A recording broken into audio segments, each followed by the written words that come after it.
Howdy, folks. Dr. Jeff Camarda. Good Thursday afternoon here, April 9th. First, happiest holiday wishes to those in the Judeo-Christian tradition as we look at Easter and Passover going forward. First, at a market report, this rally continues, in our view, bear market rally, but hopefully not. Maybe we've seen the bottom. That would be great news, of course. That's been very strong over the past couple of days. As we approach the close, the Dow's up a couple hundred points. We are not issuing, after great deliberation at the portfolio board level, not issuing any wave sells now. We'll continue to monitor the situation very closely.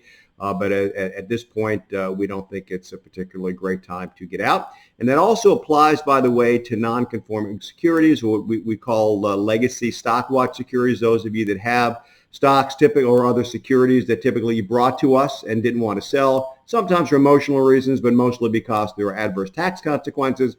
We will be reviewing those with you on a client-by-client basis.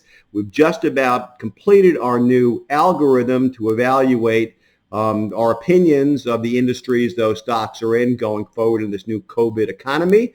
We've been working very hard, the entire board. It certainly has taken Kim, my partner Kim, and I to the very brink of marital cordiality, but we're about finished and should have that system wrapped up this afternoon or this evening.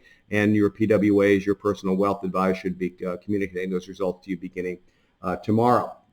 A couple other things that I want to share. I read, and this is not a political statement by any means, I read the New York Times and the Wall Street Journal every day, and mostly because there's stuff in each of them that you can't find anywhere else. It's very high quality journalism, and the political leanings aside. And I came across a really interesting piece buried, I think, in the Times this morning that may offer some hope for an acceleration of recovery from COVID, and really would be great economic news if it pans out. And there's some indications, and this is based, I guess, on a small Chinese study, that believe it or not, drugs for arthritis that help control inflammation in arthritic patients may offer quite a bit of hope for COVID. And the big thing, of course, with COVID is not just getting most folks don't really have much symptoms. It's kind of like a flu or a cold. It's not that big of a deal.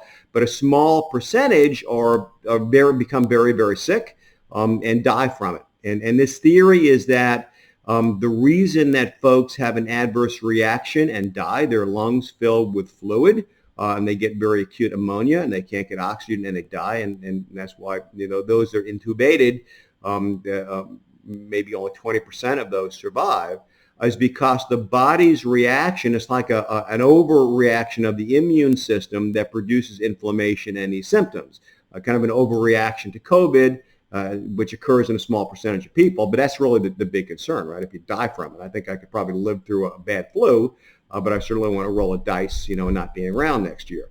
So if this actually pans out, and it's a long way from happening, and I don't think I've seen much of this, and it's certainly not in the financial news today, but if we find a way to control this such that folks don't die from it, that certainly shortens the path back to restarting the economy, people going back to working outside, which would be wonderful news indeed. So I certainly hope that's the case. That will be in our prayers and meditations going forward. And keep an eye out for that, by the way. Inflammation and using arthritis drugs to controlling inflammation and the most dire syndromes of COVID.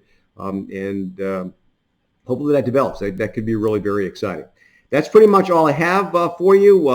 Thank you, by the way, to those of you that expressed your support for these videos, and to the accolades that you've given the team for carrying us through this very severe crisis and difficult time. We really appreciate it. That's probably enough for today. Thanks so much for watching. Until tomorrow, Good Friday, this is Dr. Jeff Camarda wishing you positive thoughts, wonderful expectations. We will get through this, and most of all, stay healthy. We'll get through it. The key to enjoying this prosperity we expect to deliver on the other side of the COVID crisis is surviving it. The key to enjoying the money is being there to live and enjoy it. So be careful out there. Talk to you tomorrow. Bye-bye.